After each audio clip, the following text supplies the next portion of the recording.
ကိုယ်တိုင်ကသူများကိုမပေးဆက်ပဲနဲ့ကိုယ့်အလှည့်ကြမှာမျှော်လင့်လို့မရပါဘူးကျွန်တော်တို့ဘဝကတစ်ခါတည်းမှနှိမ့်ကျသွားတဲ့အခါမထင်မှတ်တဲ့အမှားတစ်ခုခုကြောင့်မို့လို့ကျွန်တော်တို့ဘဝပြိုလဲသွားတဲ့အခါမှာ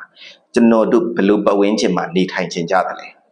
ကျွန်တော်တို့ရဲ့ပြိုလဲနေတဲ့ဘဝကိုလက်တွဲခေါ်ယူမဲ့ပတ်ဝန်းကျင်မှာနေထိုင်ခြင်းသလားဒါမှမဟုတ်ကျွန်တော်တို့ရဲ့ပြိုလဲနေတဲ့ဘဝကိုထပ်ပြီးတော့နင်းချဒုက္ခရောက်အောင်လုပ်မဲ့ပတ်ဝန်းကျင်မှာနေထိုင်ခြင်းသလားခြေရတော့ရှင်းပါတယ်ကျွန်တော်တို့ဘဝကိုကောင်းအောင်လုပ်ပေးနိုင်မဲ့လက်တွဲခေါ်နိုင်မဲ့ပတ်ဝန်းကျင်မှာနေထိုင်ခြင်းကြတာကြည့်ပဲ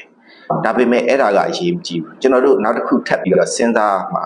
ကိုယ်တိုင်ကိုလဲကြနေတဲ့သူနှိမ့်ကြနေတဲ့သူနင်းချနေတဲ့ပတ်ဝန်းကျင်ကိုယ်တိုင်ဖြစ်နေသလားဒါမှမဟုတ်နှိမ့်ကြသွားတဲ့သူဒုက္ခရောက်သွားတဲ့သူပြိုလဲသွားတဲ့သူကိုလက်တွဲခေါ်ယူတဲ့ပတ်ဝန်းကျင်ကိုယ်တိုင်ကဖြစ်နေသလားဒါကိုကျွန်တော်တို့ကိုပြန်နေသုံးသပ်ဖို့လိုပါတယ်ကိုယ်တိုင်ကသူများကိုမပေးဆက်ပဲနဲ့ကိုယ့်အလှည့်ကြမှာမျှော်လင့်လို့မရပါဘူး